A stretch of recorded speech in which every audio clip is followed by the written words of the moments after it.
Damn les gens, j'espère que vous allez bien, Steve Chef. C'est un plaisir de vous parler aujourd'hui. Et aujourd'hui les gens, nous sommes dans un monde où tout le monde cherche à être le plus beau, le plus jeune, le plus parfait. Bref, le plus sec possible. Un monde régi par Facebook et Instagram où les photos tiennent vraiment une place très importante. Tellement importante d'ailleurs qu'elles vont déterminer si oui ou non vous allez matcher cette petite de Tinder. Ah elle, non, elle c'est juste mon ex, mais on se parle plus.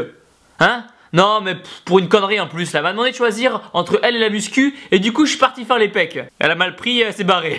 Avec les réseaux sociaux, le but va être alors d'être le plus présentable possible sur ses photos. Et c'est là que la magie des filtres de Photoshop va rentrer en scène. S'affiner, être plus bronzé, augmenter la structure sur Instagram pour être le plus sec possible. Un petit peu de structure. Quoi? Tout le monde fait ça. Et entre nous, il y a des gens qui passent mais tellement de temps à retoucher leurs photos que limite, ils auraient le temps de faire du vrai sport. Mais là encore, ça va. Ces retouches sont juste là pour faire joli. Là où ça devient un tout petit peu problématique, c'est quand ces retouches sont utilisées par des marques, non pas dans le but d'avoir des likes sur Instagram, mais de vendre un produit. Les marques vont leur présenter l'image de quelqu'un le plus parfait possible en vous disant par exemple que c'est grâce à ses protéines que vous allez devenir comme lui, que c'est grâce à cette crème que vous allez devenir une petite de l'espace, ou que c'est grâce à ces compléments alimentaires que vous allez perdre du poids. Et en gros leur but est de vous faire sentir un peu comme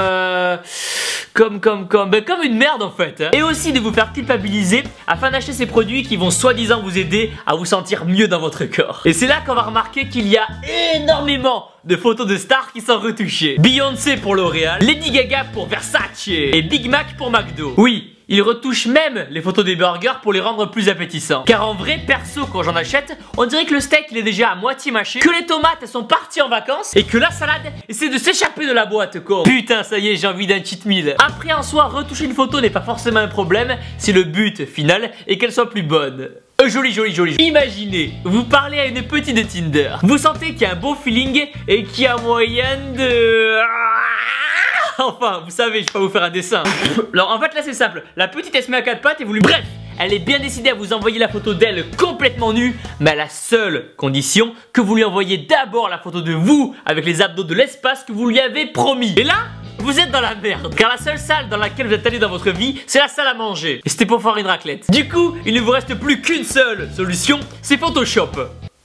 Mais encore faut-il savoir l'utiliser. Bon, lui il a tellement retouché sa photo que même la veste elle a pris des bras. Là, même la tapisserie derrière elle a des stries. Là, ok, il a un bon bibi. Par contre, je sais pas qui est l'architecte, mais la porte derrière, elle a pas l'air en super forme. Là, on dirait mon pote Kevin du Rire Jaune qui a fusionné avec The Rock. Lui, il a oublié qu'il avait un cou. Lui, par contre, il a pas oublié. Limite, on dirait un cobra. Au moins, il a pas besoin d'écharpe pour l'hiver. Elle s'est fait refaire les meules gratuitement avec Photoshop. Là, la petite, elle a tellement squatté Photoshop que même la baignoire, elle a pris des fessiers. Elle, grâce au régime Photoshop, elle a réussi à s'affiner le ventre, mais aussi la porte de sa chambre. Au final, les gens, que ce soit pour Facebook ou Instagram, tout le monde retouche un minimum ses photos car personne n'est parfait. Mais là où la vraie question se pose, c'est surtout si le but de la photo est de vendre un produit en disant que c'est grâce à ce produit qu'on va devenir comme sur l'affiche. Bref, heureusement que les youtubeurs eux n'utilisent pas Photoshop. Vous imaginez le bordel après? Donc, je vous ai demandé sur Twitter de m'envoyer des petites photos de youtubeurs que vous voulez voir devenir énormes et secs. On va commencer de suite